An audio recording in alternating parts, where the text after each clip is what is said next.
The coffee cup stopped halfway to his lips. When the waitress said the name Dalton Brennan, the color drained from Clifford Vance's face like he'd seen a ghost. Because in the world of the Iron Wolves Motorcycle Club, Dalton Brennan was a ghost. A man who wasn't supposed to be alive. Not after 15 years of silence. Not after the blood debt that was never paid. Before we ride into this story, let us know in the comments where you're watching from. We'd love to hear from you. And don't forget to hit that like button and subscribe so you never miss stories like this. Because some tales disappear when good people stay quiet. And too many men have already vanished that way. Now let me take you back to where this all started. The coffee cup stopped halfway to Clifford Vance's lips. Steam curled upward, forgotten, as the words hung in the air of Rosie's diner like smoke that wouldn't clear. The young waitress had only been making conversation, filling the silence between refills, with the kind of small talk that passes through truck stops and roadside cafes 1,000 times a day. But when she said the name Dalton Brennan, something in the room changed. Hatchet, that's what everyone called Clifford these days, set the cup down with a hand that trembled just enough for the other men at the table to notice. His knuckles went white against the chipped laminate, and behind him, Augustus Whitlock exchanged a look with Waylon Harper that spoke volumes neither man wanted to voice. Because in the world of the Iron Wolves Motorcycle Club, Dalton Brennan wasn't just a name you dropped over lunch on a Tuesday afternoon 15 miles outside Bakersfield. Dalton Brennan was a ghost, a man who wasn't supposed to exist anymore. Not after everything that happened 15 years ago. Not after the way he disappeared so completely that most of the Brotherhood had convinced themselves he'd probably moved to another state, started over, maybe even died quietly somewhere nobody would think to look. The diner sat on a stretch of highway that time had mostly forgotten. Inside, the air carried the permanent smell of burnt grease and old coffee, the kind of place where the menu hadn't changed since 1987, and nobody seemed to mind. Truckers stopped here when everything else was closed. Locals came when they wanted to eat alone without running into anyone they knew. It was September 2025, and the afternoon sun cut through the windows in dusty shafts that illuminated the wear on everything they touched. The vinyl booths were cracked and patched with duct tape. The floor tiles had lost their pattern decades ago. Even the flies seemed tired, circling lazily above the counter, where pies sat under plastic domes like museum pieces nobody intended to eat. Bridget Brennan had worked at Rosie's long enough to know the rhythm of the place. Morning shift meant truckers and construction crews. Lunch brought whoever happened to be passing through. Afternoons were usually dead, which is why the four bikers had caught her attention when they rolled into the parking lot on machines that looked like they cost more than she made in 6 months. She'd seen their kind before. Leather vests with patches that told stories she couldn't read, boots that had walked through more miles than most people drove, faces that had seen weather and violence, and the kind of freedom that came with choosing a life most folks wouldn't understand. They weren't the type to cause trouble in a place like this. They were just passing through, same as everyone else. She'd been topping off their coffee when one of them, the big one with the salt and pepper beard, mentioned something about the Harleys parked outside. Nice machines, she'd said. Her father had one just like that fat boy from 2009. Same color, same model. Been sitting in their garage for years, just gathering dust under a tarp. That's when Clifford Vance's world tilted sideways. "What's his name?" the biker had asked, and his voice came out rough, cracking like old leather left too long in the sun. Bridget had hesitated, reading something in the man's face she couldn't quite identify. "Dalton Brennan," she'd said. "My dad's name is Dalton Brennan." The coffee spilled. Not much, just enough to puddle on the table and make Clifford jerk his hand back like he'd touched something hot.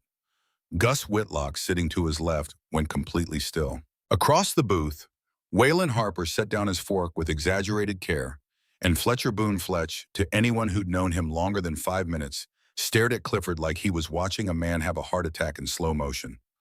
Ghost Gus whispered, barely audible. "Ghost is alive." Bridget watched the color drain from Clifford's face.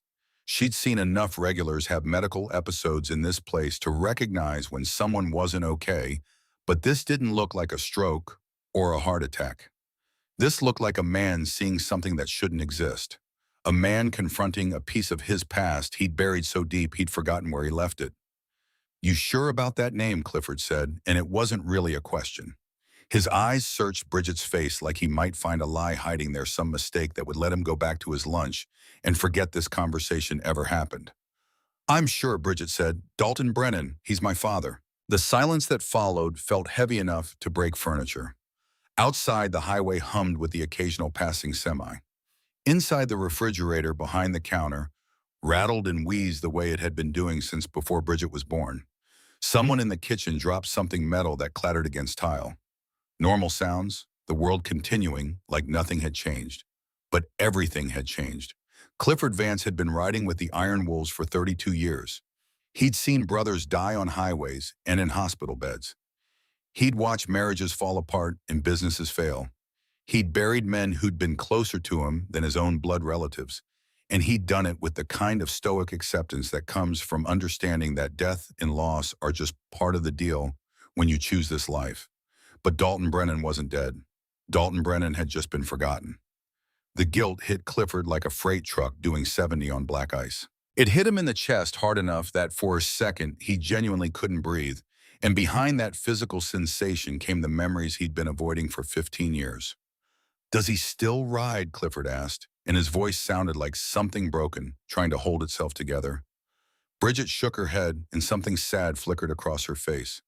"Not in a long time. The bike's been sitting in our garage for maybe 15 years. Just sits there under a tarp gathering dust and spiderwebs.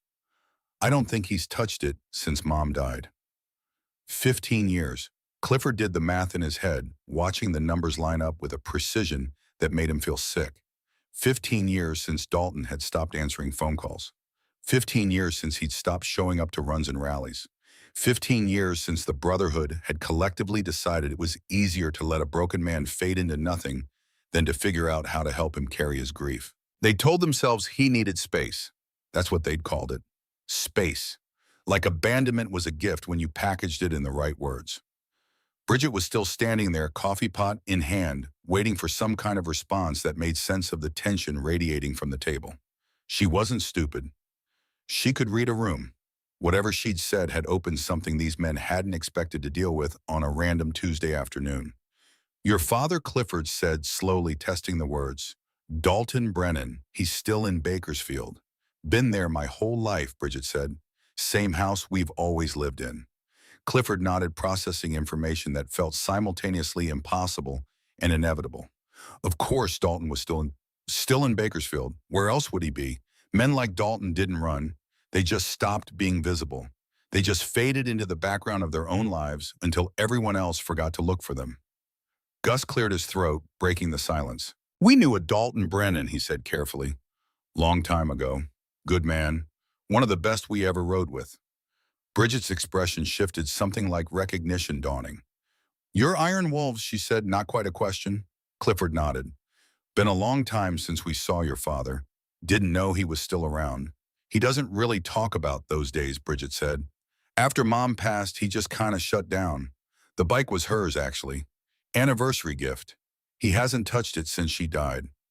The words landed like individual stones dropping into still water, each one sending ripples through Clifford's consciousness that he couldn't quite control. He remembered now, pieces falling into place like shrapnel from an old wound working its way to the surface. Naomi, Dalton's wife, cancer. The way grief could hollow a man out until there was nothing left but breathing and the mechanical process of getting through days that all looked exactly the same. But there was more to it than that. Something Clifford had buried deep because remembering it meant facing his own failure, his own guilt, the debt he owed and had never paid. The other men at the table were watching him now, reading the tension in his shoulders, the way his jaw had gone tight, the way his hands had curled into fists against the table, like he was preparing for a fight that wouldn't come. "You know him?" Waylon said, voice low enough that Bridget couldn't quite hear from where she stood. Clifford nodded once, sharp and tight. "Yeah, I know him." Fletch leaned forward slightly. "How well?" Clifford looked up at Bridget, really looked at her, and saw Dalton in the shape of her face, the color of her eyes, the way she held herself like someone who'd been carrying weight alone for too long. He owed this man, owed him in ways that couldn't be measured in money or favors, owed him in the currency of life and death, in the brotherhood they'd sworn meant something permanent. "He saved my life," Clifford said quietly. "Took a beating that was meant for me. And when his wife was dying, no, I wasn't there. None of us were." The confession sat on the table between them like something physical, something that couldn't be taken back or softened or explained away with good intentions and excuses about giving a man space to grieve. Bridget set down the coffee pot. You want his address? It wasn't a question. She could read where this was going, could see in these rough men's faces that whatever had brought them to Rosie's diner on this particular afternoon was about to take them somewhere else. Somewhere that mattered more than lunch or small talk or the casual rhythm of a Tuesday afternoon. If you're willing to give it, Clifford said. Bridget grabbed a napkin from the dispenser and pulled a pen from her apron pocket. Her handwriting was small and precise, the careful script of someone who'd learned to make things clear because clarity mattered when the stakes were high. She wrote 742 Sycamore Lane, Bakersfield, California, and handed it across the table. Her eyes met Clifford's for a moment, and in that brief connection, he saw warning and hope mixed together in equal measure. He's not the same man you remember, Bridget said quietly. Nobody who loses someone like that stays the same. Clifford took the napkin, folded it carefully, and put it in his vest pocket right over his heart. None of us are the same. That's not what matters. They left cash on the table more than the bill required and walked out into the afternoon sun. Their bikes sat waiting in the parking lot, patient and powerful machines that had carried them through decades of choices, both good and bad. Chrome gleamed in the light. Leather seats held the heat of the day. Clifford stood there for a moment, staring at his Harley, thinking about all the roads he'd ridden and all the brothers he'd left behind on them. The ones who died, the ones who quit, the ones who just faded away because nobody checked to see if they were okay. Gus came up beside him, a solid presence that had been there for 23 years through everything that mattered and most of the things that didn't. You sure about this? Gus asked. Clifford nodded. Should have done it 15 years ago.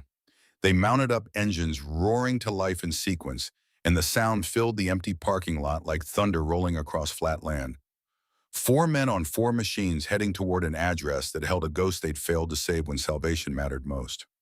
The ride took 23 minutes through streets that had seen better days, past houses with chain-link fences and cars on blocks, past strip malls with half the storefronts empty and graffiti covering the plywood where windows used to be. The kind of neighborhood where people minded their business and kept their heads down because getting involved meant complications nobody could afford. Dalton Brennan's house sat at the end of a dead-end street, a small ranch-style place with faded blue siding and a yard that needed mowing. The paint was peeling around the window frames. The mailbox leaned at an angle like it had been hit by a car, and nobody had bothered to fix it. The driveway was cracked weeds growing through the concrete in patterns that spoke of years without maintenance. The garage door was closed, but Clifford could see through the small window on the side. Just barely. Just enough to make out the edge of a tarp covering something bike-shaped that hadn't moved in over a decade. They pulled into the driveway, killed their engines, and the sudden silence felt heavy with everything that couldn't be spoken. Cicadas buzzed in the trees. Somewhere down the street, a dog barked twice and then went quiet. The sun beat down on the cracked asphalt, and the heat shimmered in waves that made the world look unstable. Clifford climbed off his bike, his boots crunching on gravel that had weeds growing through it, and walked up to the front door. His hand hesitated over the doorbell, doubt creeping in for the first time since they'd left the diner. What if Dalton didn't want to see him? What if 15 years was too long? What if the damage was too deep, the betrayal too complete, the abandonment too thorough to ever walk back? What if showing up now was just another way of making this about Clifford's guilt instead of Dalton's pain? He rang the doorbell anyway. Inside, he heard movement, slow and cautious. The shuffle of someone who wasn't expecting visitors and didn't want them. Footsteps approaching the door with the reluctance of a man who'd learned that people showing up unannounced usually meant problems he didn't need. The door opened a crack. Dalton Brennan looked out with eyes that had forgotten how to hope. The years had carved lines deep around his mouth, etched paths across his forehead that spoke of pain carried alone. His hair had gone almost completely gray, pulled back in a ponytail that hung limp between his shoulder blades. He was thinner than Clifford remembered, not frail exactly, but diminished. Like someone who'd learned to take up less space to avoid being seen. He wore a faded work shirt with construction company logo barely visible anymore. Jeans stained with dried concrete dust boots that had seen 1,000 job sites and not enough care. His face was weathered in the way that comes from outdoor work and not enough sleep and the kind of exhaustion that goes deeper than physical. For a long moment, neither man spoke. Clifford took in the changes, cataloging the damage that 15 years of isolation had done. Dalton stared back, recognition, dawning slowly, followed by something that looked like pain and anger and resignation, all mixed together into an expression that defied easy reading. Hatchet, Dalton said finally, and his voice was rough, unused to saying names that mattered. Yeah, Clifford said. It's me. Dalton's hand tightened on the door knuckles, going white, and for a second Clifford thought he might slam it shut, might decide that whatever this was, whatever had brought his past to his doorstep on a Tuesday afternoon, wasn't worth engaging with. But he didn't. He just stood there looking at a ghost from a life he'd buried and waited. What are you doing here? Dalton asked. Clifford didn't have a good answer. Didn't have words that could bridge 15 years of silence and absence and the casual cruelty of forgetting someone who'd mattered. So he told the truth. I met your daughter today, Clifford said, at Rosie's diner. She told me about the bike, about you. Dalton's expression closed off immediately, walls going up fast and high, the defensive posture of a man who'd learned that vulnerability only led to more pain. So you came to check on the broken man, Dalton said. Make yourself feel better about moving on. The words landed like punches, and Clifford took them because he'd earned every one. Because Dalton was right. Because showing up 15 years late didn't make you a hero. It just made you someone who finally noticed you'd failed. No, Clifford said quietly. I came because I should have been here 15 years ago, and I wasn't. I came because you saved my life, and I let you disappear. I came because brotherhood is supposed to mean something, and I forgot that when it got hard. Behind Clifford, the other wolves had gotten off their bikes and were standing in a loose semicircle in the driveway. Silent witnesses to a reckoning that was 15 years overdue. Gus with his arms crossed, face unreadable. Waylon shifting his weight from foot to foot like he wanted to be anywhere else. Fletch staring at the ground like it might open up and swallow him. Dalton's jaw worked, emotions fighting for control behind his eyes. When he spoke again, his voice shook with something that sounded like rage, barely contained. You don't get to do this, Dalton said. You don't get to show up now and act like it matters. I needed you then, when she was dying, when I was trying to figure out how to keep breathing. Where were you then? The question hung in the air like smoke, and Clifford felt the full weight of it. The accusation he'd been carrying since the day he'd heard through third-hand sources that Dalton Brennan had stopped showing up to anything and had done exactly nothing about it. I was being a coward, Clifford said, and the admission cost him something. I was telling myself that you needed space when what I really meant was I didn't know how to handle watching you hurt. I was being selfish. We all were. Dalton's eyes were wet now, years of grief and abandonment spilling over like a dam that had finally cracked under pressure. It was never designed to hold. She asked about you near the end, Dalton said, and his voice broke on the words. Asked why nobody came to visit. I didn't know what to tell her. Didn't know how to explain that the men I'd bled with couldn't be bothered to sit in a hospital room. The words cut deeper than any knife. Clifford had known intellectually that his absence had hurt, had understood in the abstract that abandoning someone in their darkest hour was cruel. But hearing it like this, raw and unfiltered, and aimed directly at the heart of his failure, made it real in a way he'd been avoiding for 15 years. I'm sorry, Clifford said, and the words felt pathetically small. Inadequate, like bringing a Band-Aid to a gunshot wound. I know it doesn't fix anything. I know it doesn't change what happened. But I'm sorry. Dalton wiped his eyes with the back of his hand, angry at himself for showing weakness, for caring after all this time, for letting these men back in even an inch, when they'd proven they couldn't be trusted with the important things. Sorry doesn't bring her back, Dalton said. Sorry doesn't give me back 15 years. No, Clifford agreed. It doesn't. But maybe it's a place to start.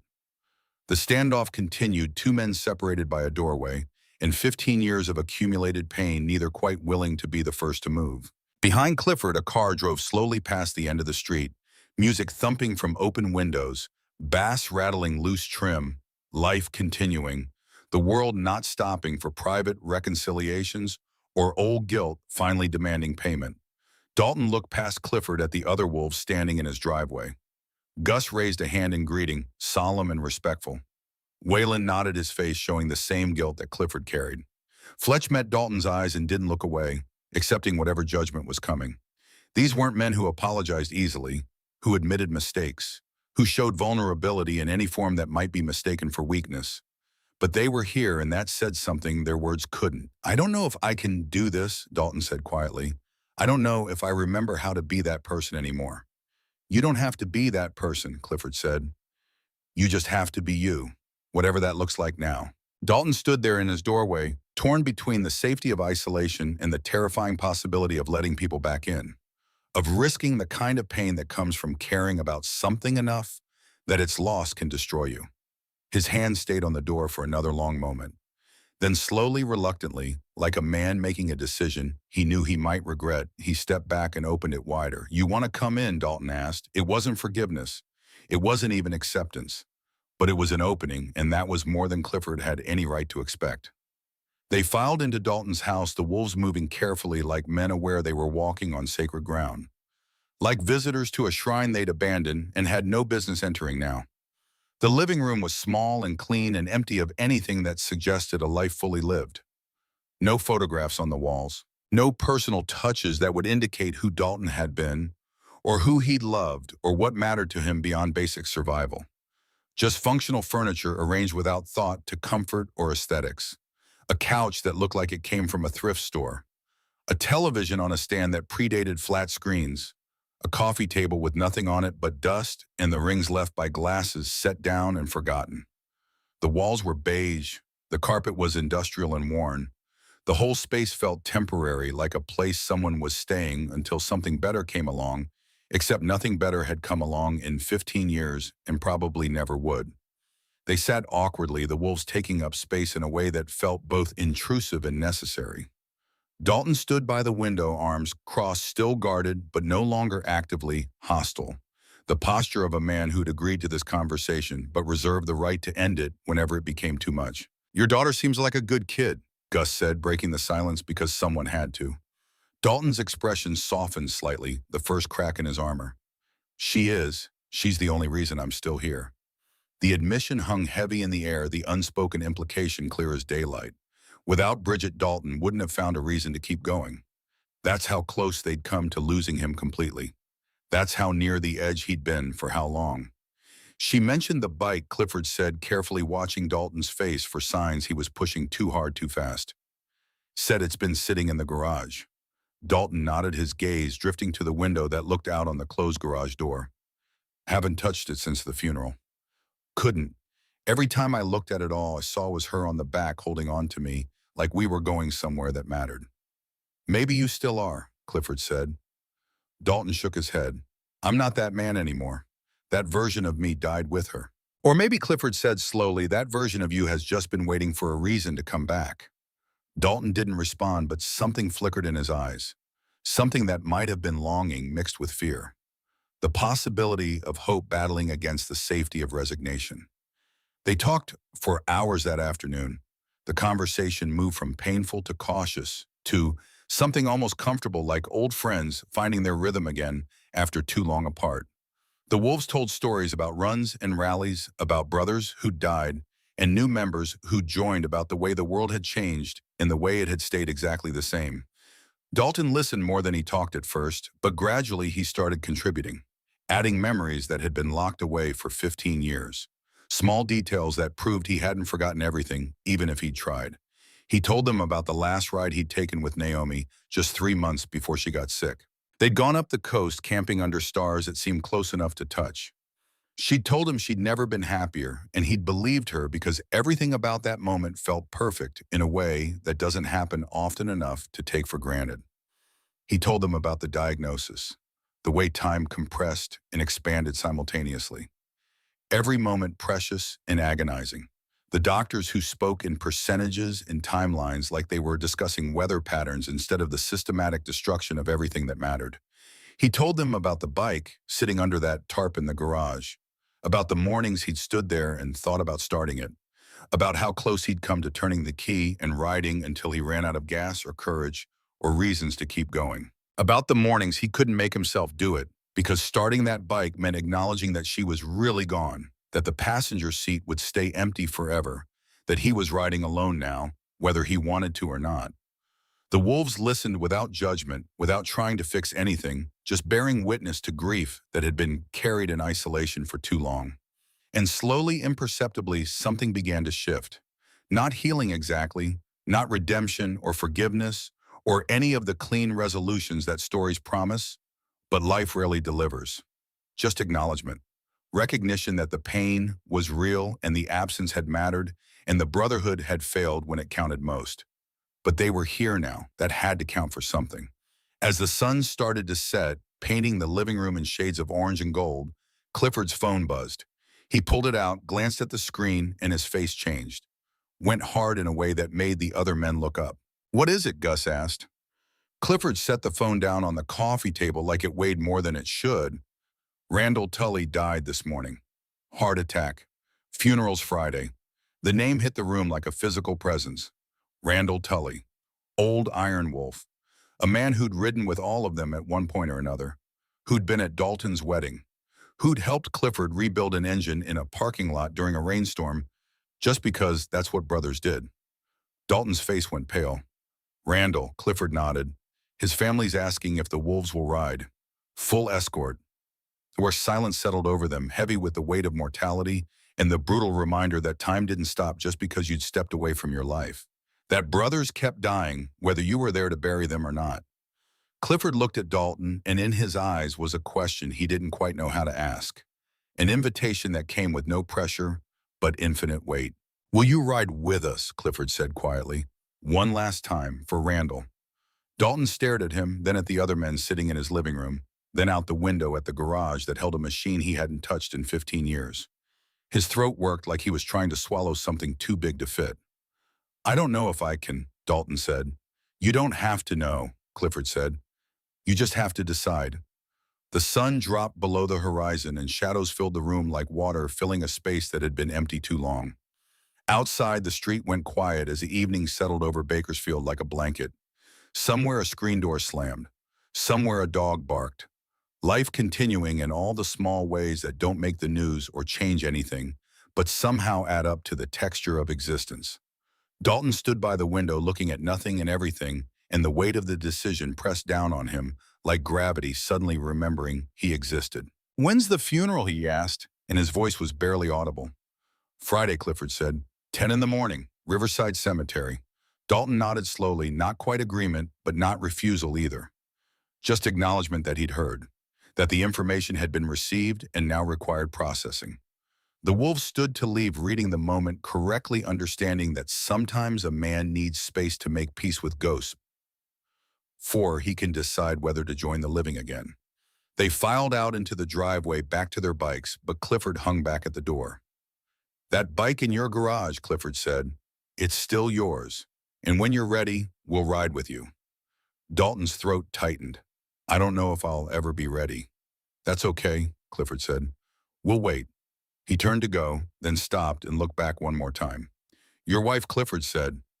"Naomi, she didn't just die from cancer, did she?" Dalton went very still. The question hung between them like something dangerous that had been buried and was now clawing its way to the surface. "What do you mean?" Dalton said, but his voice had changed. Gone flat in a way that meant he knew exactly what Clifford meant. Clifford had been thinking about it since Bridget mentioned the timeline, since the pieces had started falling into place in ways that didn't quite add up unless you knew what to look for. "You were with us," Clifford said. "March 2010, the run to Riverside, the thing with Devil's Chain." Dalton's face confirmed it before his words did. "She collapsed while I was gone," Dalton said, and the words came out like broken glass. 3 hours away, by the time I got home, the cancer had already spread to stage 4. The doctor said if they'd caught it earlier, if she'd gone in when the symptoms first started, instead of waiting for me to get back. He stopped, unable to finish the sentence, unable to voice the conclusion that had been eating at him for 15 years. "You blamed us," Clifford said quietly. "You blamed the Brotherhood for keeping you away when she needed you." Dalton didn't deny it, didn't confirm it either, just stood there with 15 years of accumulated guilt and rage written across his face in lines that would never fully fade. "She asked about you," Dalton said finally. "In the hospital. Near the end." "Where are the wolves?" she said. "Where are your brothers? Why isn't anyone here?" The words hit Clifford like bullets, each one finding its mark with the precision of someone who'd been aiming for 15 years. "You never told us that," Clifford said. Dalton's laugh was bitter. "You never asked. You never called. You never showed up. You gave me space. That's what you called it. Space.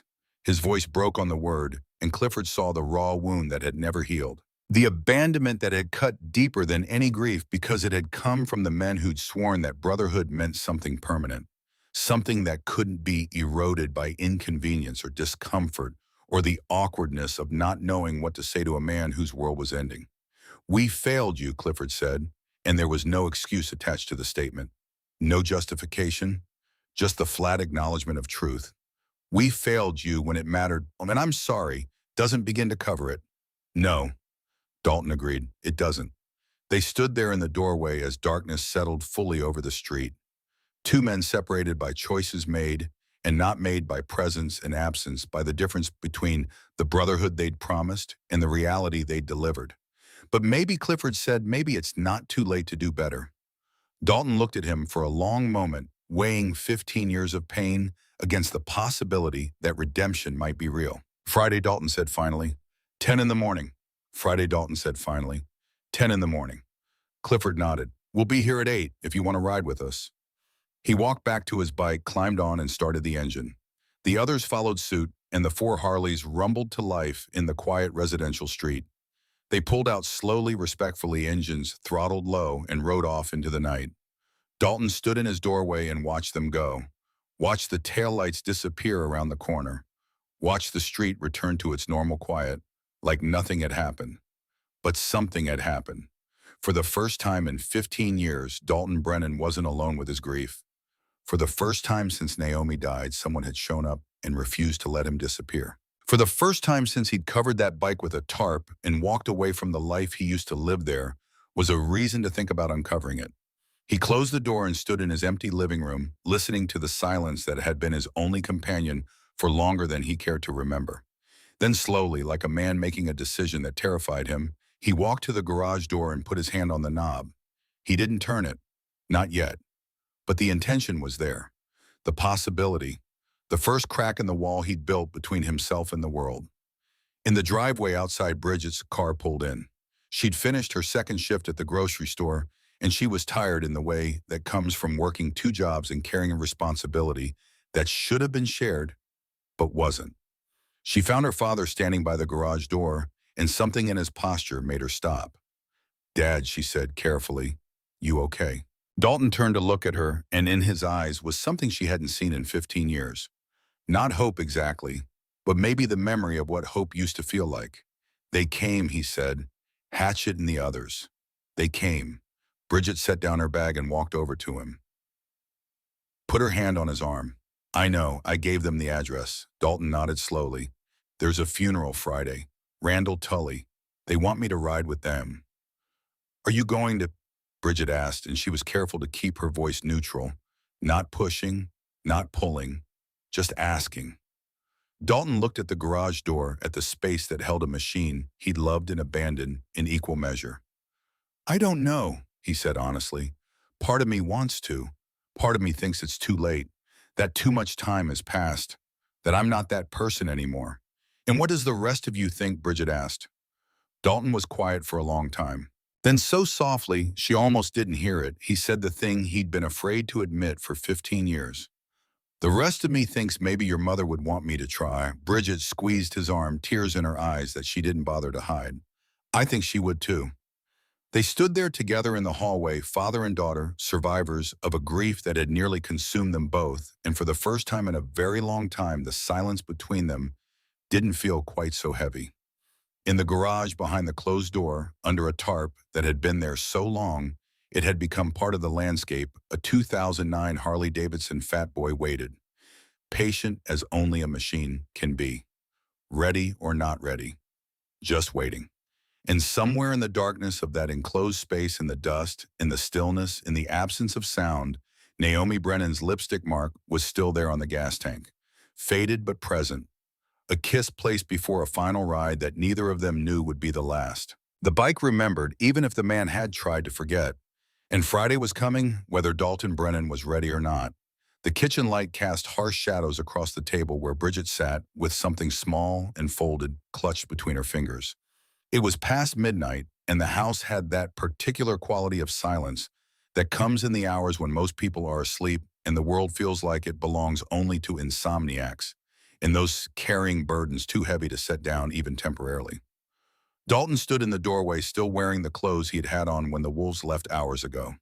He hadn't been able to sleep, hadn't even tried. Instead, he'd been sitting in the dark living room, staring at nothing, thinking about Friday and funerals and decisions that felt impossible but somehow had to be made anyway.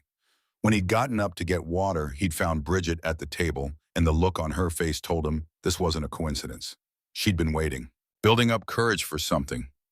Can't sleep either, Dalton said, moving to the sink and filling a glass. Bridget shook her head. Been thinking about what happened today, about those men who came. They're good men, Dalton said automatically, then stopped himself. We're good men. I don't know what they are now. Bridget unfolded the paper she'd been holding, and Dalton saw it was old, yellowed at the edges, the kind of thing that had been kept safe for a very long time. She slid it across the table toward him.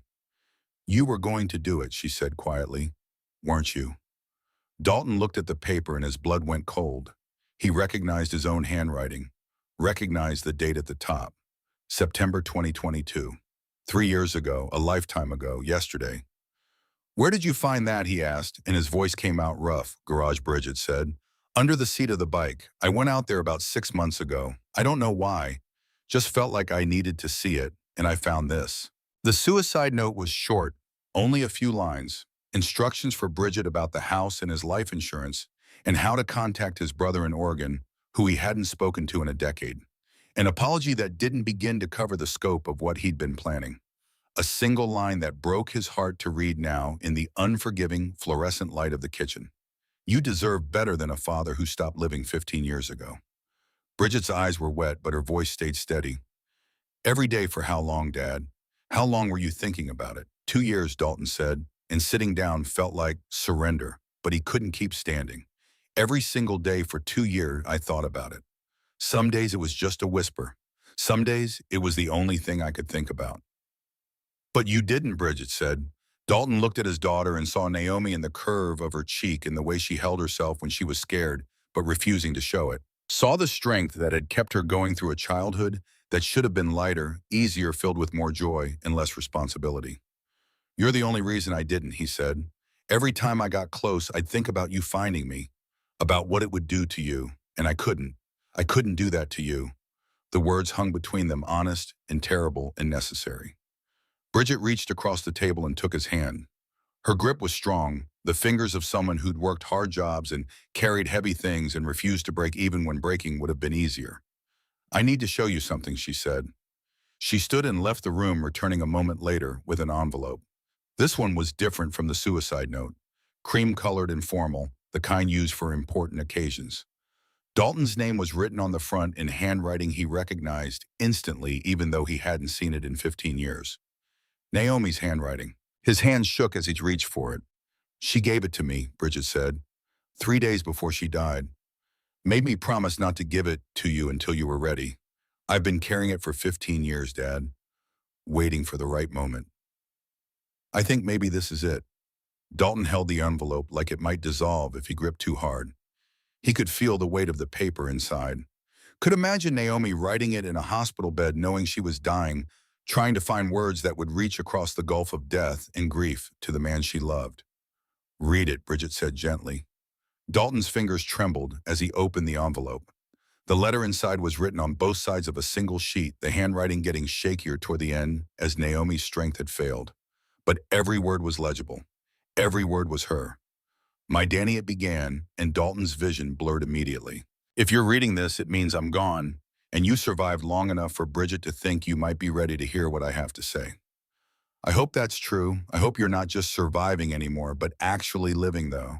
Knowing you the way I do, I suspect you've been making yourself smaller for years, trying to disappear into your own grief. Don't do that, my love. Please don't do that.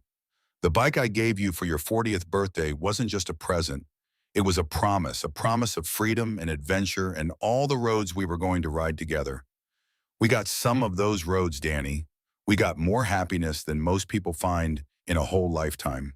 And I'm grateful for every mile. But I'm gone now and you're still here and that bike is sitting somewhere gathering dust because you think riding it without me would be a betrayal. It wouldn't be, it would be the opposite. I need you to understand something, and I need you to believe me when I say it, because I'm not going to be there to remind you. What happened to me wasn't your fault. I know you, Danny. I know you've been blaming yourself for not being there when I collapsed, for being with your brothers when I needed you, for choosing the club over me that weekend. You didn't choose anything, my love. I chose to wait to see a doctor because I was scared of what they might find. I chose to ignore symptoms because acknowledging them meant facing my own mortality, and I wasn't ready. By the time you got home, the cancer had already spread, and that was my doing, not yours. The brotherhood you rode with, they're flawed men, selfish sometimes, absent when they should be present. But they loved you, Danny. In their imperfect way, they loved you. And I don't want you to lose that because of me. If you're reading this, it means enough time has passed that Bridget thinks you might be ready to hear what comes next. So here it is, the thing I need you to do for me. Live, Danny. Really live. Not just breathe and work and go through motions. Actually live. Ride that bike. Feel the wind. Remember what freedom tastes like. Let people in even when it's scary, and especially when it's scary. Forgive yourself for whatever you think you did wrong. Forgive the brothers who failed to show up. Forgive the world for being unfair and brutal and beautiful all at once. And Danny, if the darkness gets too heavy, if you find yourself thinking about ending it, I need you to remember something. You dying won't bring me back. It'll just mean we both lost. And I didn't fight as hard as I did to stay alive so you could waste the life you still have. I love you. I loved you from the moment I met you until the moment I stopped breathing, and I'll love you in whatever comes after. But that love doesn't chain you to the past. It sets you free to have a future. So ride my love. Ride for both of us. Ride until you remember what joy feels like. Ride until the grief doesn't crush you anymore. Ride until you find yourself again. And when you do know that I'm proud of you, know that I'm with you. Know that every mile you put behind you is a mile toward healing. And healing isn't betrayal. It's survival. It's honor. It's love. Yours always, Naomi. Dalton read the letter 3 times before he could see clearly enough to look up. Tears streamed down his face, unchecked, and his chest felt like something had cracked open inside it. Not breaking, opening, like a door that had been locked for 15 years finally swinging wide. She knew, he whispered. She knew I'd blame myself. Of course she knew, Bridget said, and she was crying too now. She knew you better than anyone. Dalton folded the letter carefully, reverently, like it was the most precious thing in the world. Which it was. Which it might always be. The last words from the woman he'd loved more than breathing. I can't ride to Randall's funeral, he said.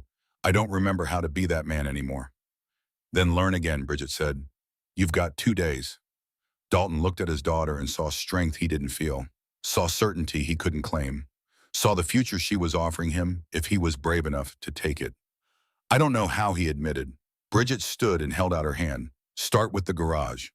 They walked together through the dark house to the door Dalton had been avoiding for 15 years. His hand hesitated on the knob the same way it had earlier when the wolves had left. But this time Bridget was beside him, and her presence made the impossible feel slightly less impossible. He turned the knob and pushed the door open.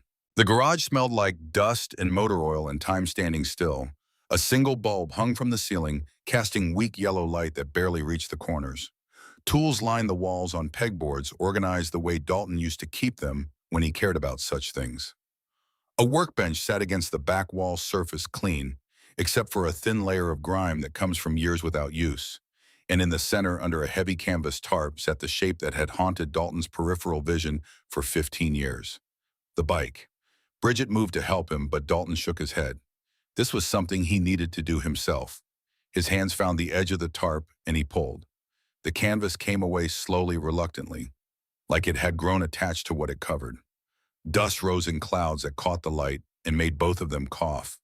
But underneath, gleaming dully in the weak illumination, was the Harley-Davidson Fat Boy that Naomi had given him for his 40th birthday. Vivid black paint now dulled with dust, chrome that had lost its shine but was still intact. The anniversary model with the contrast-cut wheels that Naomi had special ordered because she knew Dalton had always wanted them but would never buy them for himself. Dalton stood there staring at it, and memories crashed over him like waves. The day Naomi had brought him out here with her hands over his eyes. The look on her face when she'd revealed it. The way she'd climbed on the back for their first ride and whispered in his ear that she'd never felt more alive. The last ride they'd taken together 3 months before the diagnosis. Up the Pacific Coast Highway, with the ocean on one side and cliffs on the other, and Naomi's arms wrapped around him like she could hold them both to the moment forever. He circled the bike, slowly cataloging the damage that time had done. Flat tires, obviously. The battery would be dead. Fluids would need to be changed. The fuel in the tank had probably turned to varnish by now. It would take work to bring it back. Real work. The kind that required commitment and follow-through and caring about whether something lived or died. But it was possible. The bike wasn't destroyed, just neglected, just forgotten, just waiting for someone to remember it mattered. Like me, Dalton thought, and the parallel wasn't lost on him. "Can you fix it?" Bridget asked. Dalton ran his hand over the gas tank, feeling the texture of dust under his palm. And then his fingers found something else, something smooth and slightly raised. He leaned closer, using his sleeve to wipe away the grime, and his breath caught. There on the tank, faded but unmistakable, was the outline of lips. Naomi's lipstick mark from that last ride. She'd kissed the bike before they'd left, laughing about leaving her mark on his other great love. He'd meant to clean it off and never had, and somehow it had survived 15 years of dust and neglect and time trying to erase everything that mattered. "Oh God," Dalton whispered, and the grief that hit him was overwhelming. He sank to his knees beside the bike, one hand still on the tank, feeling the ghost of his wife's kiss under his fingers, and something inside him shattered. Not broke, shattered. Into pieces small enough that they might actually be able to heal, instead of just sitting there jagged and wrong forever. He cried the way he hadn't cried since the funeral. Deep, wrenching sobs that came from somewhere so deep he'd forgotten that part of himself existed. Bridget knelt beside him and wrapped her arms around her father, and they stayed like that for a long time in the dusty garage with the bike between them, like a monument to everything they'd lost and everything they might still save. When Dalton could finally breathe again, when the tears had slowed enough that he could speak, he looked at Bridget and saw Naomi and saw the future all at once. "I can fix it," he said. "I don't know if I can fix myself, but I can fix this."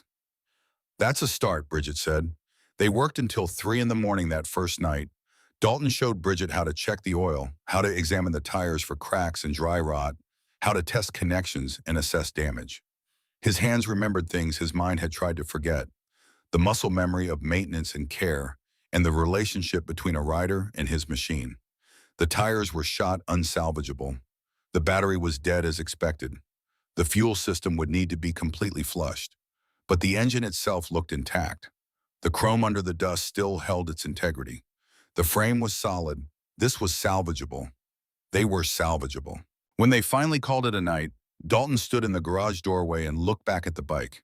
It sat there in the weak light, half covered in parts and tools, and the evidence of work begun, and for the first time in 15 years, it looked less like a monument to the dead and more like a project for the living. "Tomorrow," Dalton said. "We'll start again tomorrow." The next morning, Dalton woke to the sound of motorcycles in his driveway.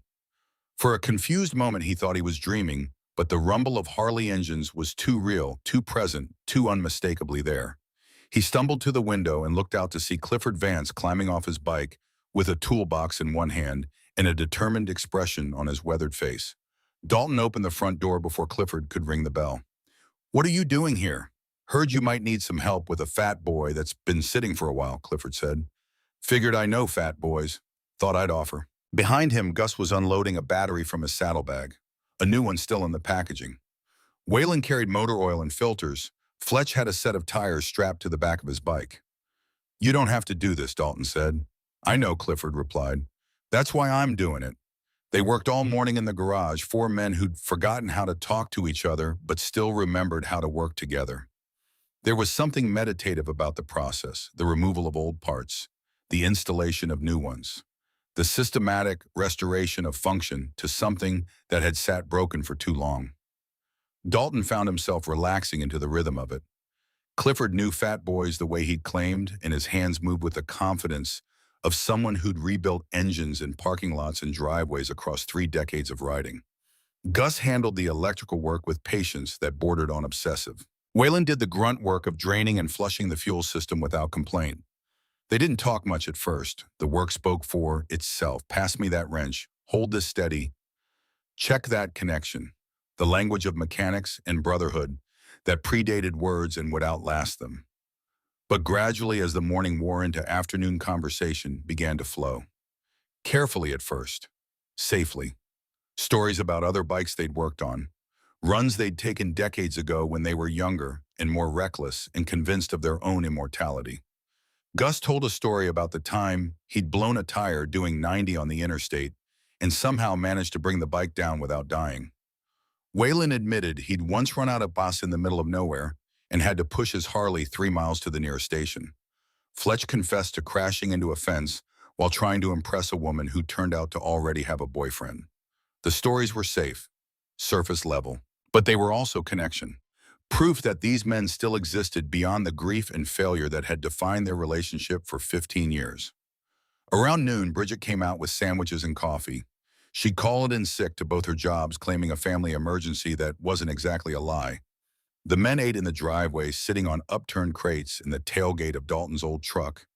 And for a moment, it almost felt like old times, almost. "Your daughter's good people," Gus said to Dalton when Bridget had gone back inside. "She's the best thing I ever did," Dalton replied. "Only thing I didn't completely mess up." "You didn't mess up," Clifford said. "You survived. There's a difference. Doesn't feel like it," Dalton said. "Never does," Clifford agreed. "That's why it counts." They went back to work. By mid-afternoon, the bike was starting to look like something that might actually run again. Fresh oil in the engine, new battery connected, clean fuel in the tank, tires mounted and inflated, all the connections tested and verified. The moment of truth came around 4 o'clock when Dalton sat on the bike for the first time in 15 years. The leather seat cracked under his weight, protesting years of disuse. The handlebars felt foreign and familiar all at once. His feet found the pegs, automatically muscle memory overriding conscious thought. He put his hands on the grips and closed his eyes, and for a moment he could feel Naomi behind him. Phantom weight against his back, phantom arms around his waist, her breath on his neck and her laugh in his ear, and the absolute certainty that everything was going to be okay because they were together. Then he opened his eyes and she was gone, and he was alone on a bike in a garage surrounded by men who'd failed him and shown up anyway. "Turn the key," Clifford said quietly. Dalton's hand moved to the ignition. The key was still there, dusty but intact. He turned it, and the electrical system came to life. Lights flickered on. The fuel pump primed with a soft whir. "Hit the starter," Gus said. Dalton's thumb found the button. He held his breath and pressed. The engine coughed once, protested, sputtered like it was offended by the very suggestion that it should work after 15 years of silence. He tried again. Another cough. A wheeze, the sound of something that wanted to live but had forgotten how. "Third time," Fletch said. Always the third time. Dalton pressed the starter again, and this time the engine caught. It roared to life with a sound that filled the garage like resurrection, deep and powerful and unmistakably alive. The rumble resonated in Dalton's chest, vibrating through the frame and into his bones, and something that had been frozen inside him for 15 years started to thaw. He sat there with the engine running, tears streaming down his face that he didn't bother to hide, and let himself feel everything he'd been avoiding. The grief, the loss, the anger at being left behind, the guilt at it still being alive when Naomi wasn't. And underneath all of it, fragile and terrifying and absolutely real, something that might have been hope. The other men stood back and watched and said nothing. This moment didn't belong to them. This was Dalton's resurrection, and all they could do was witness it. After a long moment, Dalton killed the engine. The silence that followed felt different from the silence of before. Fuller somehow, pregnant with possibility. "She runs," he said, and his voice was rough. "She runs," Clifford confirmed. Dalton climbed off the bike on shaky legs and stood there, looking at what they'd accomplished in a single day. A machine brought back from the dead, a promise kept 15 years late, a door opening onto a future he'd stopped believing in. "Thank you," he said to the men standing in his garage. "For this, for coming back, for not giving up even when I did." "We failed you once," Clifford said. "We're trying not to fail you again." That night, after the wolves had gone and Bridget had headed to her evening shift at the grocery store, Dalton sat alone in the garage with the bike. The work wasn't done. There were still adjustments to make, fluids to check, systems to test. But the hardest part was over. The bike lived again. The question was whether he could do the same. He thought about Naomi's letter, about her instruction to ride for both of them, about the lipstick mark on the tank that had survived 15 years and might as well have been a message written specifically for this moment. He thought about Randall Tully's funeral tomorrow, about the brotherhood that would be there, about the choice he'd been avoiding since Clifford had shown up at his door. Ride or hide, live or just survive. Choose the terror of hope or the safety of resignation. It wasn't really a choice at all. Dalton stood and walked to the corner of the garage where his old riding gear hung on hooks, dusty and forgotten. Leather vest with the iron wolves patches still intact. Boots that had walked through rain and dust and the miles between youth and middle age. Gloves with the fingers worn thin from gripping handlebars. He pulled the vest down and shook the dust off. Tried it on. It still fit, though his body had changed underneath. Less muscle, more wear. But the leather remembered the shape of him, and wearing it felt like putting on a version of himself he'd buried. In the pocket, his fingers found something he'd forgotten about. A photograph, old and creased. Him and Naomi on the bike, taken by someone at a rally years ago. They were both laughing, her arms around his waist, the sun setting behind them in a blaze of orange and gold.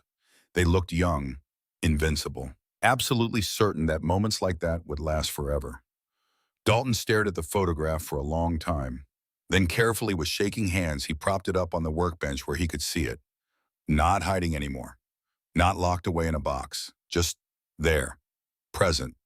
A reminder of what had been and what might still be possible. Tomorrow, he said to the empty garage. To Naomi's ghost. To himself. Tomorrow I ride. Friday morning came cold and clear, the kind of California autumn day where the sky looks painted on, and the air carries just enough chill to remind you that seasons change whether you're ready or not. Dalton woke at 5:30 without an alarm. Couldn't have slept past 6 if he'd wanted to. The anxiety and anticipation had been building in his chest all night, making rest impossible, making the hours drag like they were moving through something thicker than time. He showered and shaved and dressed in his riding gear with the careful deliberation of a man preparing for something that mattered. The leather vest fit better than it should have after 15 years. The boots required some breaking in again, the leather stiff from disuse. But piece by piece, he put himself back together into the person he used to be. Or some version of that person anyway. Changed but not destroyed. Damaged but possibly healing. Bridget was already awake, sitting at the kitchen table with coffee and worry written across her face. She'd taken the day off from both jobs, telling her managers she had a family obligation that couldn't be moved. Which was true. Which was maybe the most important true thing that had happened in their family for a very long time. You look good, Dad, she said, and her voice had tears in it, even though her eyes stayed dry. I feel terrified, Dalton admitted. That's how you know it matters, Bridget replied. They sat together in the pre-dawn quiet, not talking much, just being present for each other, in the way that families do when words aren't enough. Dalton drank his coffee and tried not to think too hard about what came next. Tried not to let the anxiety spiral into panic. Tried to remember Naomi's words about living instead of just surviving. At 7:45, the sound of motorcycles announced the arrival of the Iron Wolves. Dalton's hands started shaking immediately. The coffee cup rattled against the saucer when he set it down. Bridget stood and came around the table. She put her hands on her father's shoulders and looked him in the eyes with an intensity that demanded his full attention. Mom told you to ride, she said. So ride. For her, for yourself, for the man you used to be, and the man you might still become. Dalton nodded, not trusting his voice. And Dad, Bridget added, if you need to turn back, if this is too much, that's okay too. Trying counts, showing up counts. He stood and pulled his daughter into a hug that lasted longer than either of them expected. When they separated, Dalton walked to the garage and hit the button that raised the door. Morning light flooded in, revealing the Harley waiting there like a promise. He rolled it out into the driveway where the other bikes sat, and the sound of the wheels on concrete felt like the first steps of a journey he'd thought was over. Clifford climbed off his bike and walked over. He looked at Dalton, really looked, reading the fear and determination mixed together in equal parts. "You ready for this?" Clifford asked. "No," Dalton said honestly, "but I'm doing it anyway." "Good man," Clifford said, and there was pride in his voice. Real pride, the kind that comes from watching someone do something difficult because it's necessary even when every instinct says to run. The formation took shape naturally. Clifford in front as road captain, Dalton directly behind him in the position of honor. Gus and Waylon flanking, Fletch bringing up the rear. 5 bikes ready to ride in the kind of tight formation that speaks of years riding together of trust, built through miles and experience, and the knowledge that these men would hold the line when it mattered. Dalton threw his leg over the fat boy and settled into the seat. His hands found the grips. His feet found the pegs. Every movement, automatic and foreign at the same time, like trying to speak a language you'd forgotten you knew. He turned the key. The engine fired immediately, that deep Harley rumble filling the morning air. The vibration moved through him, and for a second he was 25 again, riding for the first time, feeling like he'd found the thing that made sense in a world that mostly didn't. Clifford's bike roared to life. Then Gus's, then Waylon's, then Fletch's. 5 engines in harmony, a symphony of power and purpose, and men who'd chosen this life, knowing it came with costs they couldn't always predict. Bridget stood in the doorway watching, and Dalton caught her eye one last time. She raised her hand in a wave that was also a blessing. Permission to go, permission to live, permission to honor the past by building a future. Clifford pulled out slowly, rolling forward into the street. Dalton followed, and the bike moved beneath him, like it had been waiting for this moment for 15 years. The balance came back immediately. The feel of the throttle, the way the machine responded to pressure and intention. They rolled through Dalton's neighborhood at low speed, respecting the residential streets, engines throttled down but still present. People looked out windows at the small pack of bikers passing through, and Dalton wondered what they saw. Old men on expensive toys, remnants of a culture that didn't quite fit in the modern world. Rebels without causes who'd grown gray without growing up. Or maybe they saw what Dalton was starting to feel. Freedom, brotherhood. The choice to live deliberately instead of just drifting through days that all looked the same. They hit the main road and Clifford opened it up. Speed built gradually, the pack moving as one, synchronized in ways that came from experience and trust. 30 miles per hour, 40, 50. The wind started to push against Dalton's chest and he leaned into it, remembering how. The fear was still there. The grief hadn't gone anywhere. But underneath those familiar weights, something else was starting to emerge. Something that felt dangerously close to joy.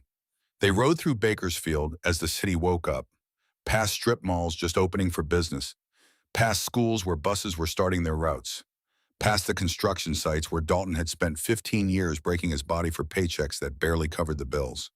The city fell away and the highway opened up. Clifford took them north on 99 heading toward Riverside, and the pack settled into the rhythm of long-distance riding. Not racing, not showing off, just moving together through space and time with intention and purpose. Dalton's back started to ache after the first 20 minutes. Muscles he hadn't used in 15 years protesting the position and the vibration and the sustained effort. His hands cramped on the grips. His legs felt stiff and uncertain on the pegs. But he didn't stop, didn't pull over, didn't give in to the voice in his head that said this was too hard, too much, too late.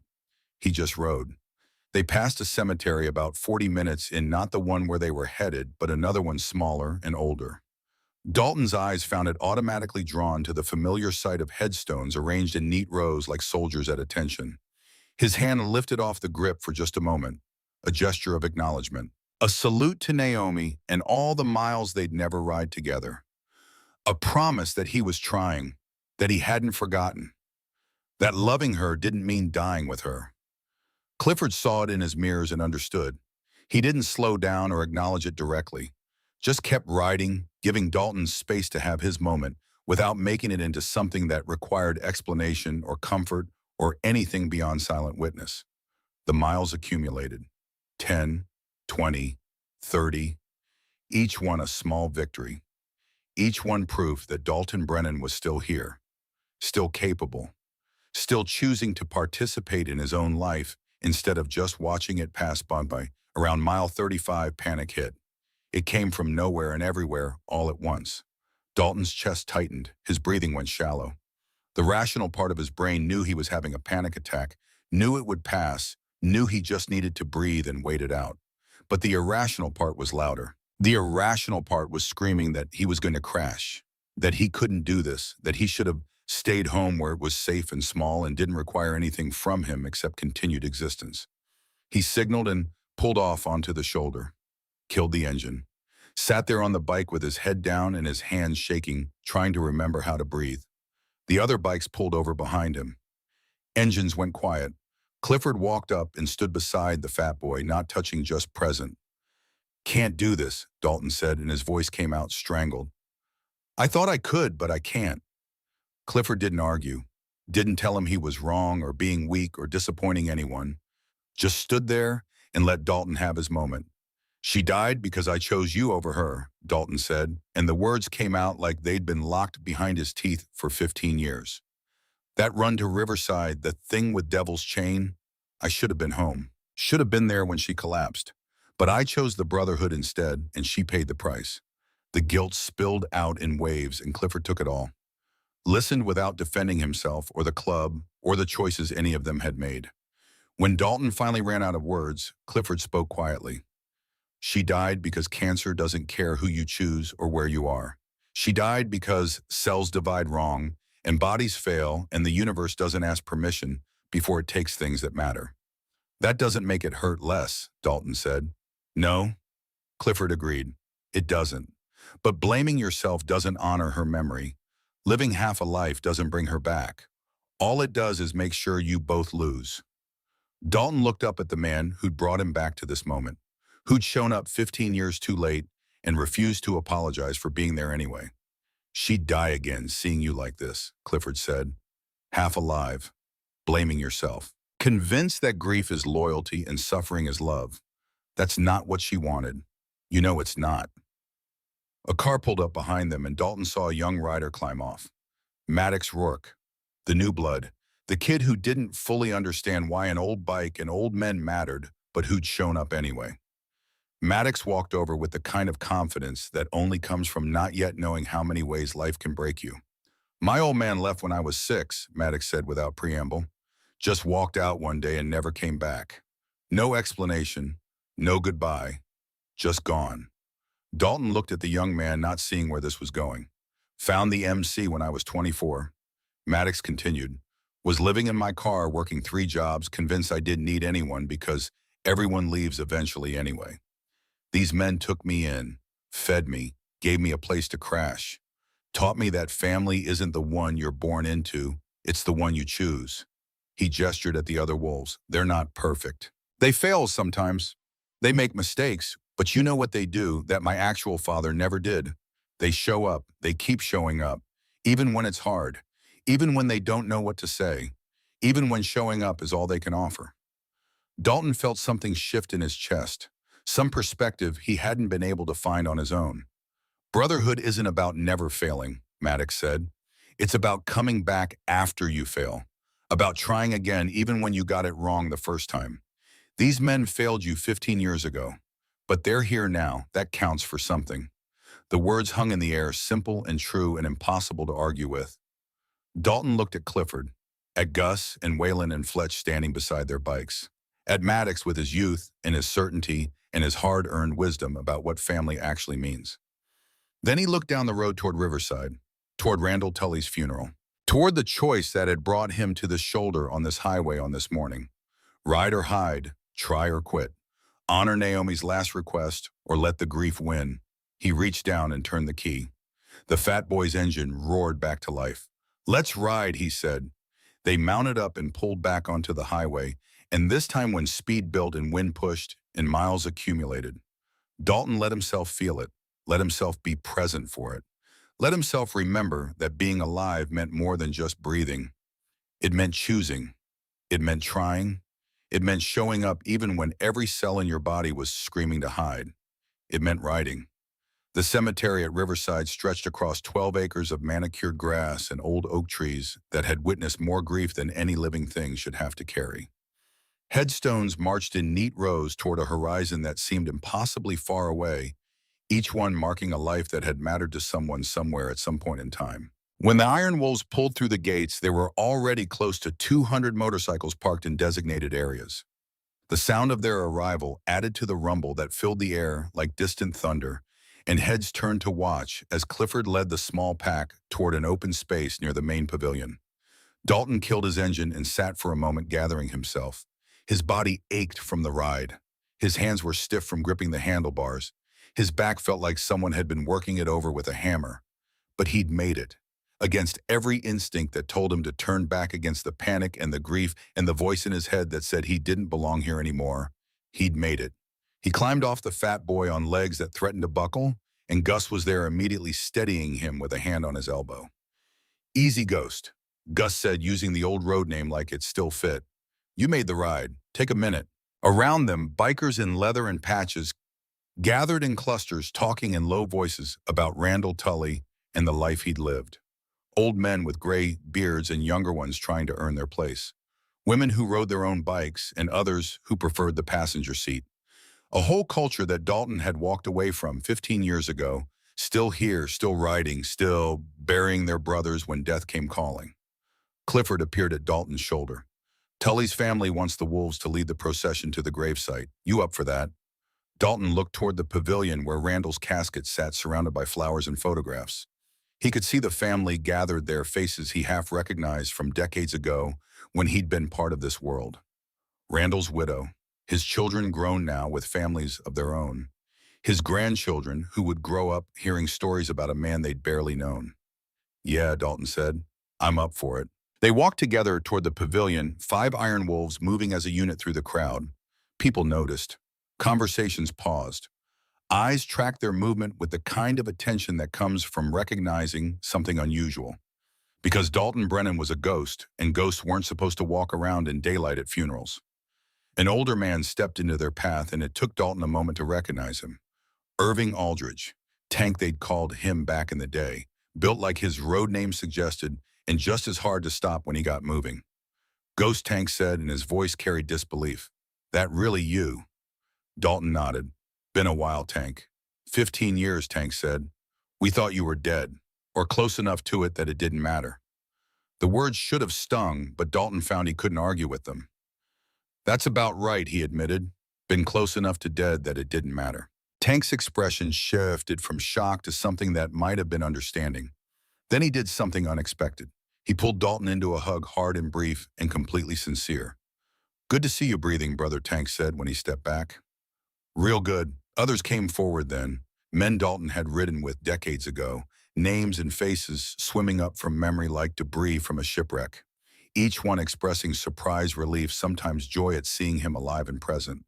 And with each interaction, Dalton felt a little more real, a little more like he actually existed in the world instead of just haunting the edges of his own life.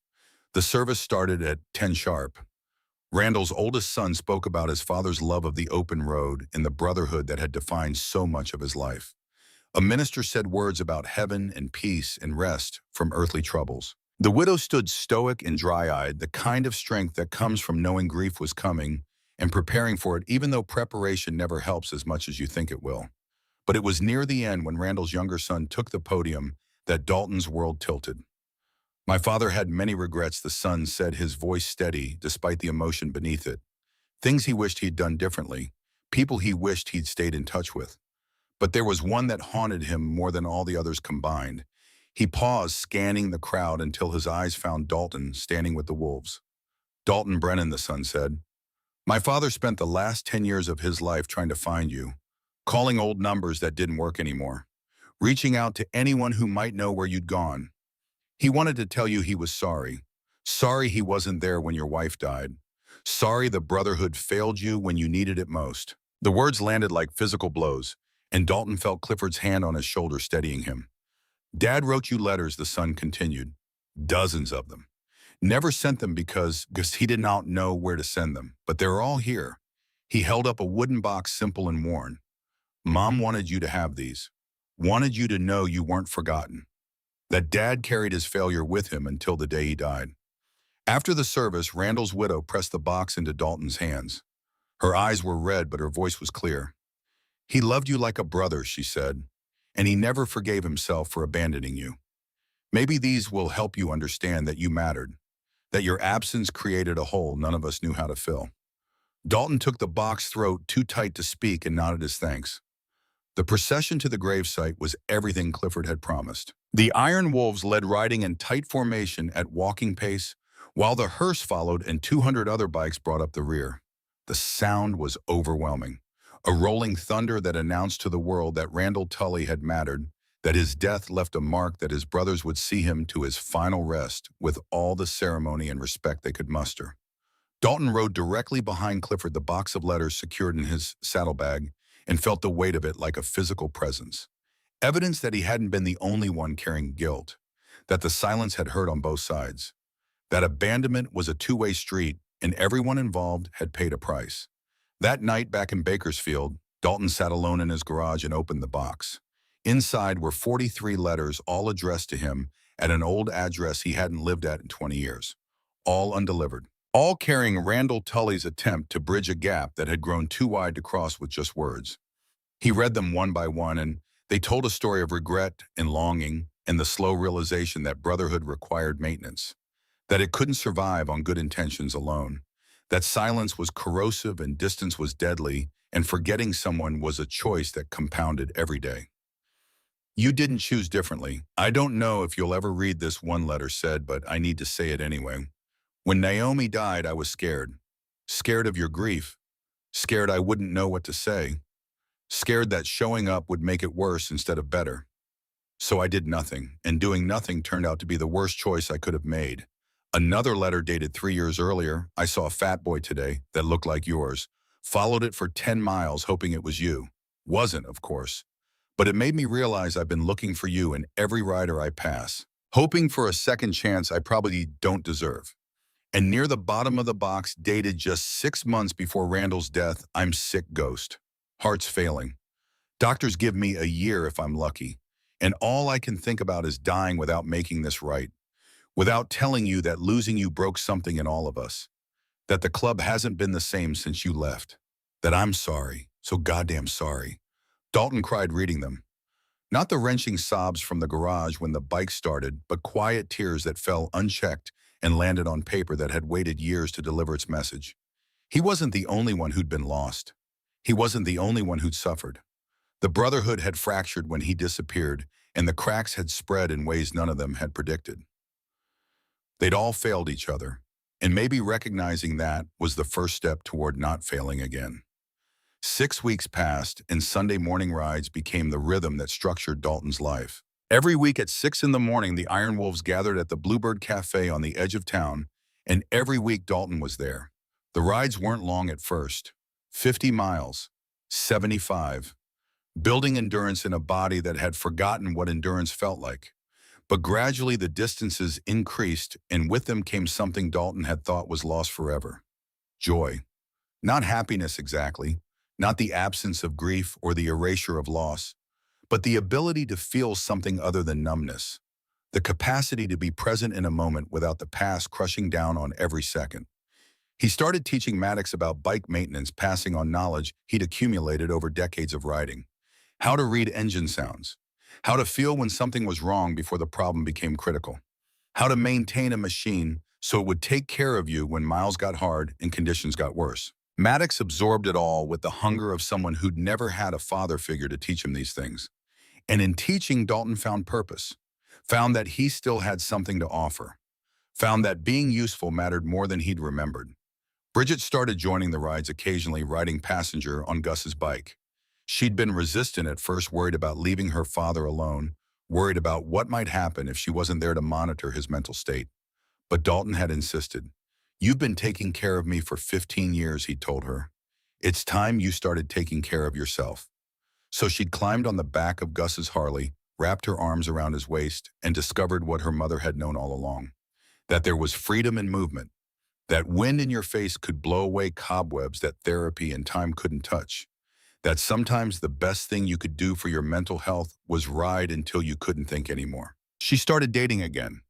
Carefully at first, convinced she couldn't leave her father alone for full evenings. But Dalton encouraged it, practically pushed her out the door when a coworker asked her to dinner. "You deserve a life," he told her. "You've earned it 1,000 times over." The Lost Wolves project started almost by accident. Waylon mentioned during a ride that his son hadn't spoken to him in 11 years.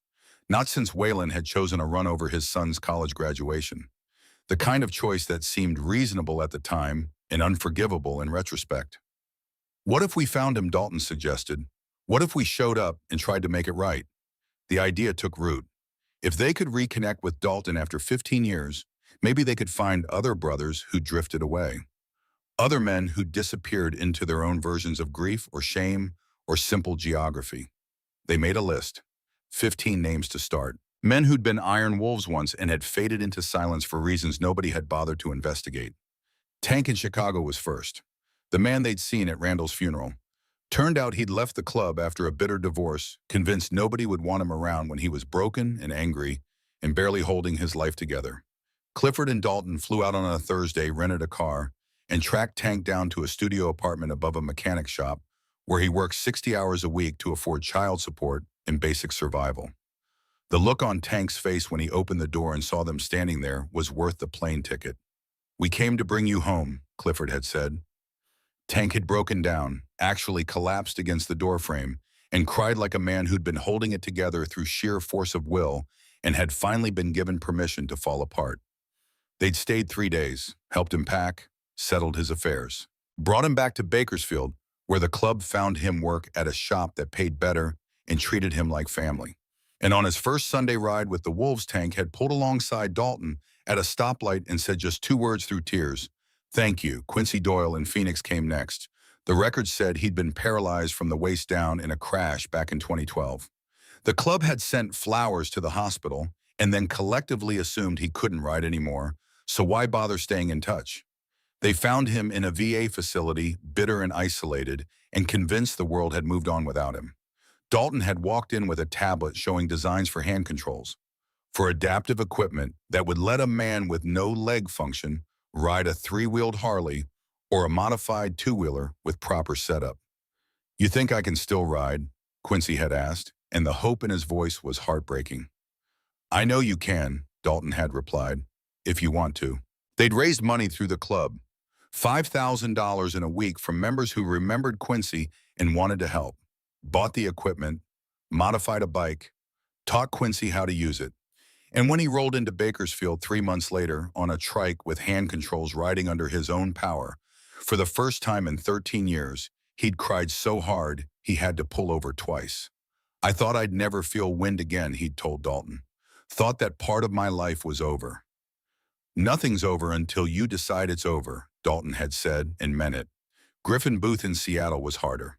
He'd left the club 7 years earlier when his daughter came out as transgender, and Griffin had assumed the brotherhood wouldn't accept her, wouldn't accept him for supporting her.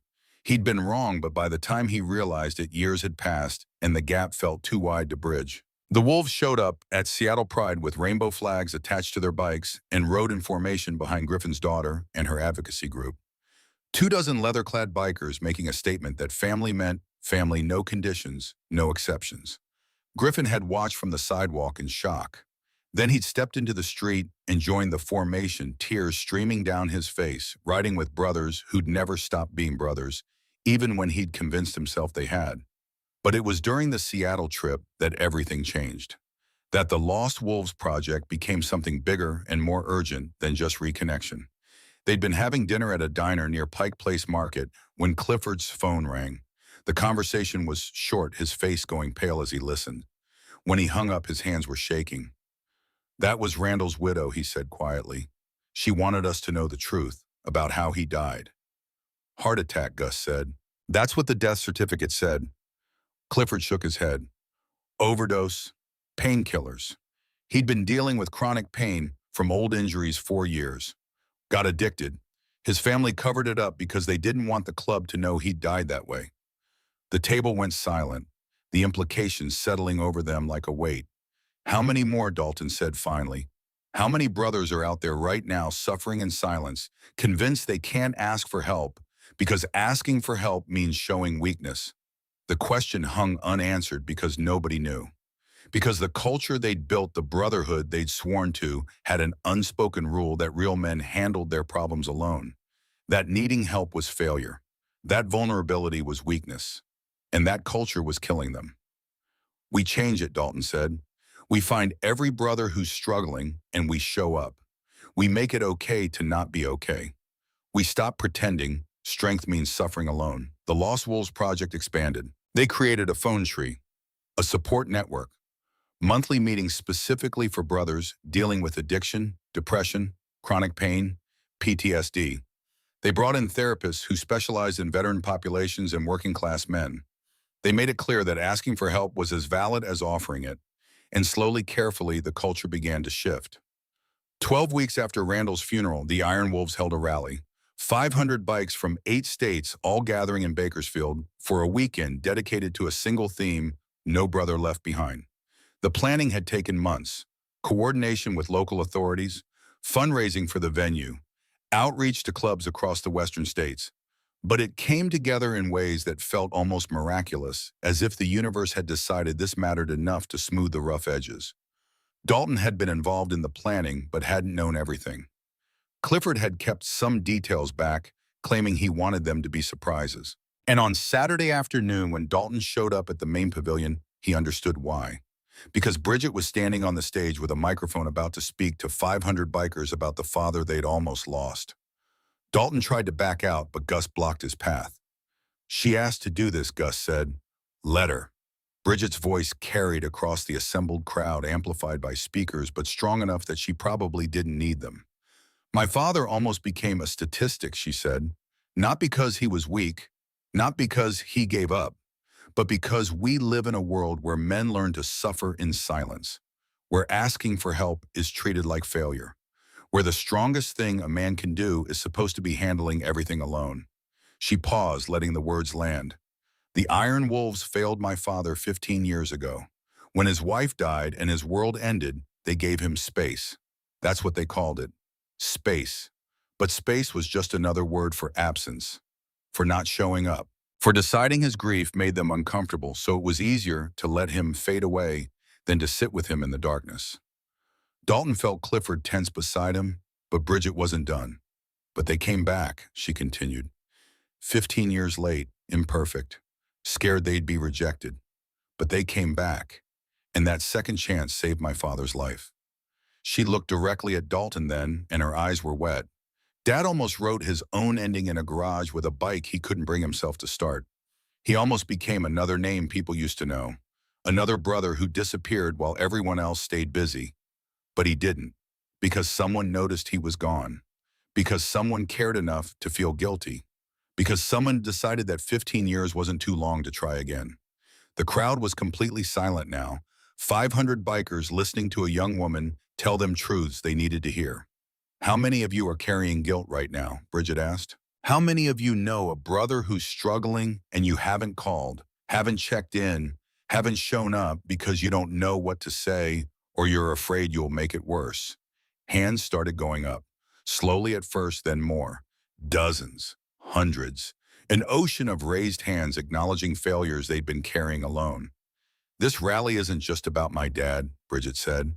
"It's about all of us. Every person here who's ever felt alone. Every brother who's disappeared because nobody checked. Every family member who's watched someone they love fade away and didn't know how to stop it." She set down the microphone and stepped off the stage, and the crowd erupted. Not in applause exactly, but in something deeper.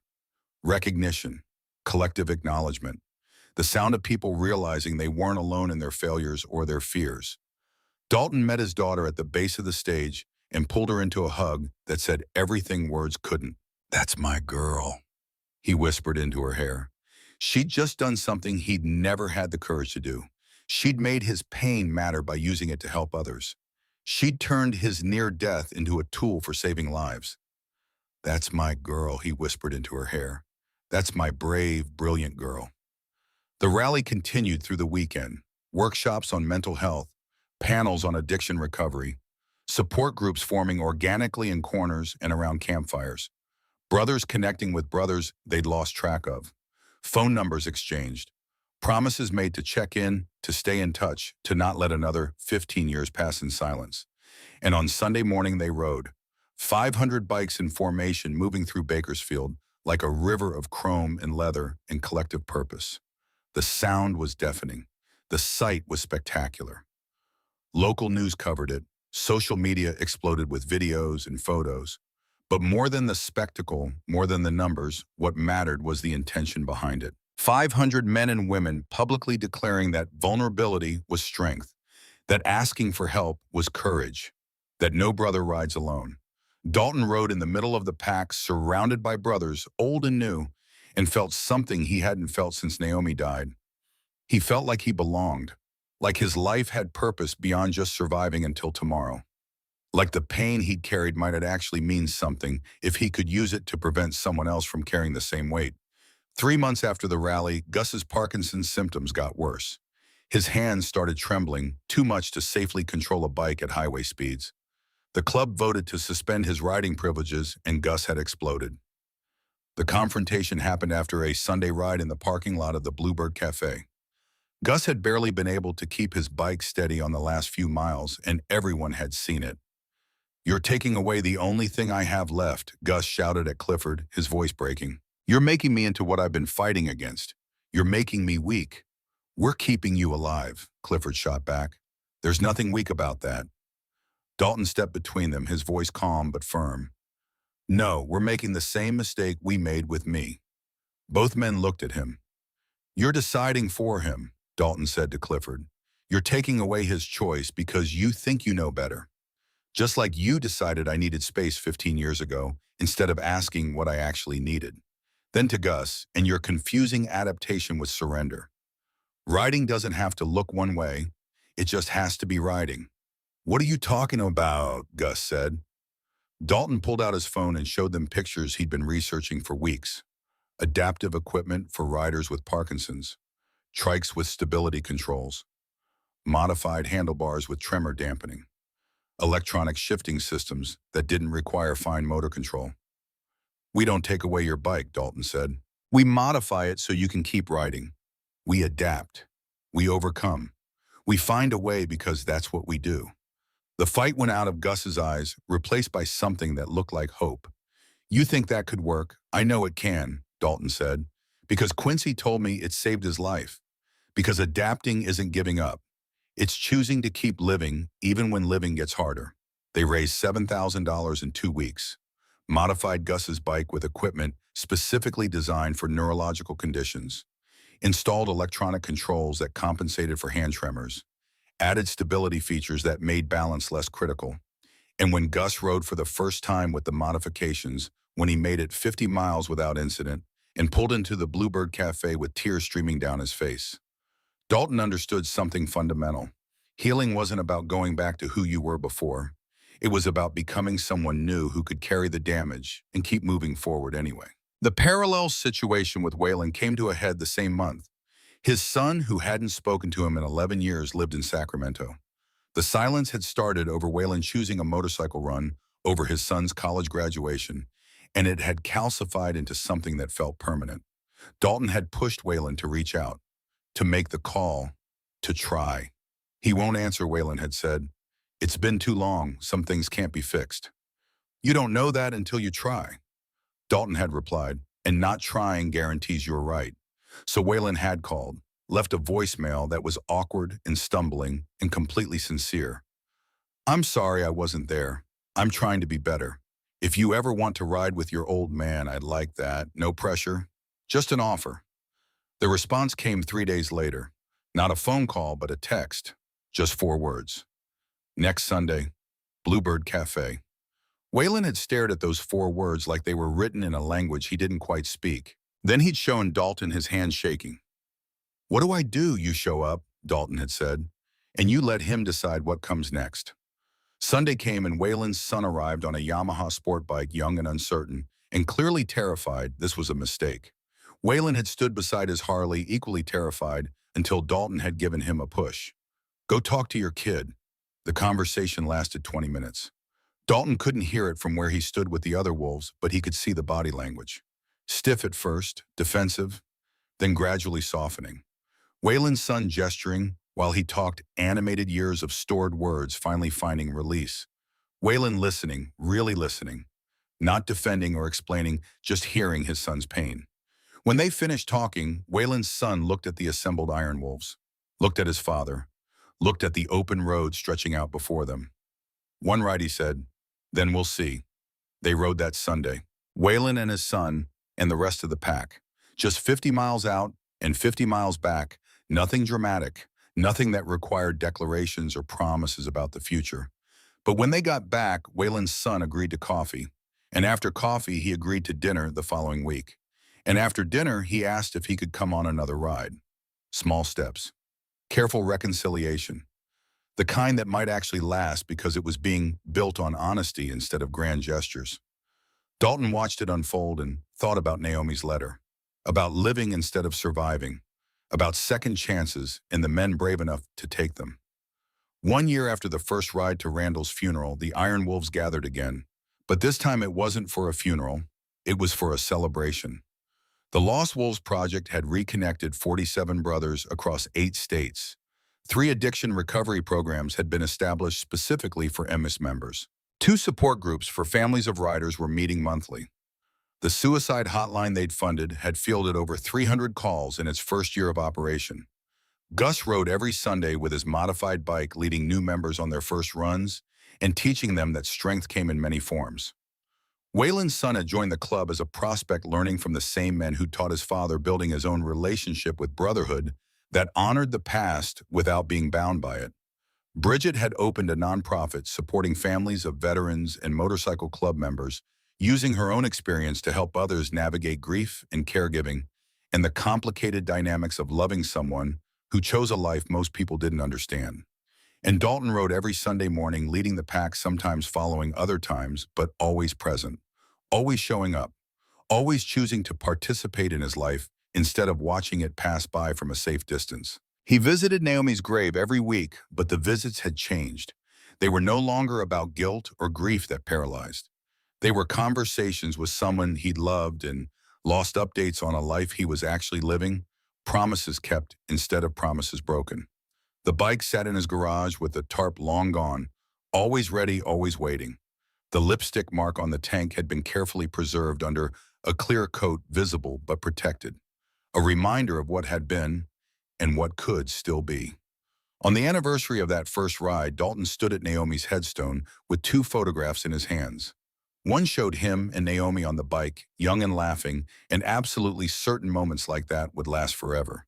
The other showed him now, gray and weathered, and surrounded by brothers alive in ways that mattered even when they hurt. He placed both photos against the headstone, securing them with stones so the wind wouldn't carry them away. I kept my promise, he said, to the granite and the grass and the spirit of the woman he'd loved. I'm living again. Not the same life we had, but a life, a real one. He'd brought Naomi's letter with him, the one Bridget had saved for 15 years. He read it aloud one more time, letting the words settle over him like a benediction. When he finished, he folded it carefully and put it back in his vest pocket, right over his heart, where it would stay, where it belonged. Behind him, he heard the rumble of engines, the Sunday ride gathering, brothers assembling to do what they did every week without fail. Show up, ride together, prove that no brother rides alone. Dalton turned away from the grave and walked back to where the wolves waited. Bridget was there, standing beside her own bike, now a Sportster she'd bought with money saved from the nonprofit. She'd started riding solo 6 months ago, and watching her learn had been one of the purest joys of Dalton's resurrection. "Ready, Dad?" she asked. Dalton looked at his daughter, at the brothers assembled, at the morning sun painting everything in shades of gold that made the chrome shine like promise. "Yeah," he said, "I'm ready." They mounted up, and Dalton took his position in the formation. Not always in front, not always in back, just somewhere in the pack, surrounded by people who'd failed him and come back, who'd been failed and forgiven, who understood that brotherhood was messy and imperfect and worth fighting for anyway. Clifford led them out, and the pack fell into familiar formation. The sound of 30 engines in harmony filled the morning air, announcing to the world that the Iron Wolves were riding, that broken men had found ways to mend, that second chances were real if you were brave enough to take them. They rode through Bakersfield as the city woke, past Rosie's Diner, where this had all started with a waitress mentioning her father's bike. Past the house Dalton had almost died in, now just a place where he slept between rides. Past the cemetery where Naomi waited patient as only the dead can be, her spirit riding with them in ways that mattered more than presence. The highway opened up before them and speed built gradually. 30 miles per hour, 40, 50. The wind pushed against Dalton's chest and he leaned into it, muscle memory and healing working together to keep him steady. His body still ached from arthritis and age and years of construction work. His back would hurt tomorrow. His hands would be stiff. He wasn't young anymore, wasn't the man who'd started riding 40 years ago, convinced he was invincible. But he was alive, really truly alive, and that counted for more than he could express. They rode north toward the mountains, chasing horizon and purpose and the simple joy of movement. No destination required, no deadline to meet, just miles accumulating and brothers riding and the road stretching out before them like possibility made manifest. Dalton thought about the suicide note Bridget had found 2 years ago, thought about how close he'd come to writing his own ending in that garage, thought about all the miles he would have missed, all the reconciliations that wouldn't have happened, all the brothers who would still be lost if he'd made that final choice. He thought about Randall Tully and the letters that had arrived too late but mattered anyway, about Tank in Chicago and Quincy in Phoenix and Griffin in Seattle and all the other lost wolves they'd found and brought home. He thought about Gus riding beside him on modified equipment that let him keep doing the thing he loved despite a body that was failing.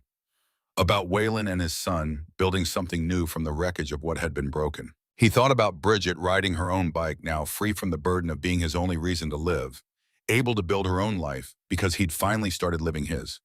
And he thought about Naomi, whose love had been strong enough to reach across death and 15 years of grief to tell him the truth he'd needed to hear. That living wasn't betrayal. That joy wasn't disrespect. That moving forward didn't mean leaving her behind. The pack crested a hill and the valley spread out below them, bathed in morning light that made everything look new. Clifford signaled and they took the scenic route, the long way, the path that added miles instead of cutting them. Because that's what they did now. They took the long way. They added miles. They showed up and kept showing up and refused to let distance or time or accumulated failures stop them from trying. Dalton's hand lifted off the grip for just a moment, reaching toward the sky, toward Naomi, toward the future he'd almost thrown away. A gesture of gratitude and acknowledgement and promise. Then his hand came back down to the grip and he throttled forward into the miles ahead. Behind them, the road disappeared into the distance they'd covered. Before them, the highway stretched toward horizons they hadn't reached yet. And between those 2 points, in the space between what had been and what might still be, the Iron Wolves rode. Together. Healing. The way it was always supposed to be, the way it could be if enough people chose showing up over staying comfortable. If enough people decided that second chances mattered more than being right. If enough people understood that brotherhood wasn't about never failing, it was about coming back after you failed and trying again. The morning sun climbed higher, burning off the last of the coastal fog, and the day opened up before them full of possibility and promise, and the simple truth that every mile forward was a choice, a decision to keep living, a commitment to being present for whatever came next. And Dalton Brennan, who'd been a ghost for 15 years, who'd almost become a statistic, who'd learned the hard way that grief could kill you as surely as any disease, rode into that future with his brothers beside him and his daughter finding her own way, and the memory of his wife setting him free to actually live. No longer surviving, no longer hiding, no longer waiting for permission to participate in his own life. Just riding, just living, just being the man Naomi had always believed he could be, even when he'd stopped believing it himself. The road went on forever, and that was exactly the point.